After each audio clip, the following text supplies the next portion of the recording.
It was a night like any other in the remote village of Millfield, nestled deep within the dense forest.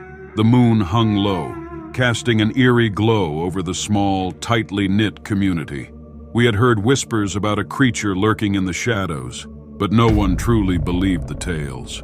They were just stories to scare children into staying indoors at night. But then, one by one, the children began to disappear. I was just 8 years old when it started. I remember waking up in the dead of night, a cold sweat covering my skin.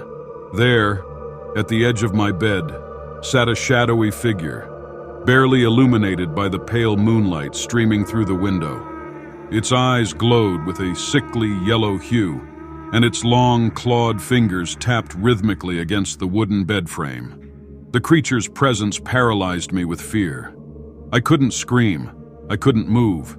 I could only watch as it sat there, observing me with a chilling intensity. It felt like hours, but it could have been minutes before it finally stood up and vanished into the darkness. The next morning, my best friend Tommy was gone. His parents were frantic. The entire village searched the woods, but there was no trace of him. The adults told us it was probably a wild animal, but the children knew better. We whispered among ourselves, sharing our encounters with the creature we now called the Rake. Night after night, the Rake visited our bedrooms, inducing nightmares that left us trembling with fear. It never harmed us while we were awake, but we were at its mercy once we fell asleep. It watched us, studying us, until it chose its next victim. The nightmares grew worse, filled with images of dark forests, gnashing teeth, and blood.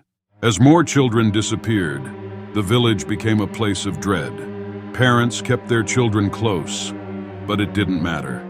The Rake always found a way in. My older sister, Emily, was taken one stormy night.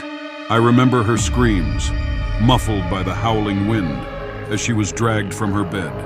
I knew it was only a matter of time before the Rake came for me. Determined to survive, I devised a plan. I started hiding under my bed, hoping the creature wouldn't find me there. But the Rake was cunning. It knew my fear. It knew where I hid. One night, as I cowered under the bed, I heard the familiar tap, tap, tap of its claws on the floorboards. My heart raced as the tapping grew closer. I squeezed my eyes shut, praying it would go away.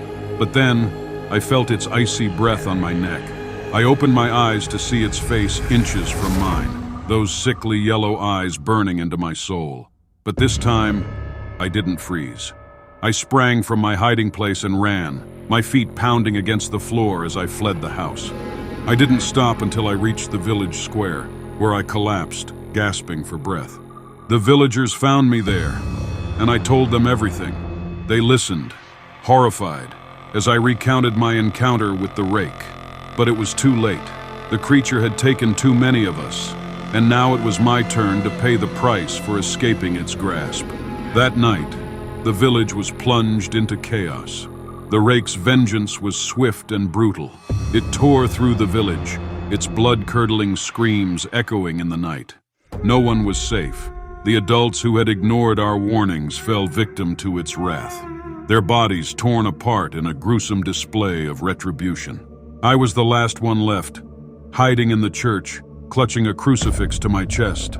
The Rake found me there, its eyes gleaming with malevolent delight. As it lunged at me, I felt a searing pain, and then everything went black. When I woke up, I was alone. The village was silent, the buildings reduced to smoldering ruins. The Rake had taken everyone, and I was left to wander the desolate streets, haunted by the memories of that fateful night. Now, as I tell this story, I know that the Rake is still out there, waiting for its next victim. And I know that no matter where I go, it will always find me. Because once you've seen the Rake, you can never escape its grasp.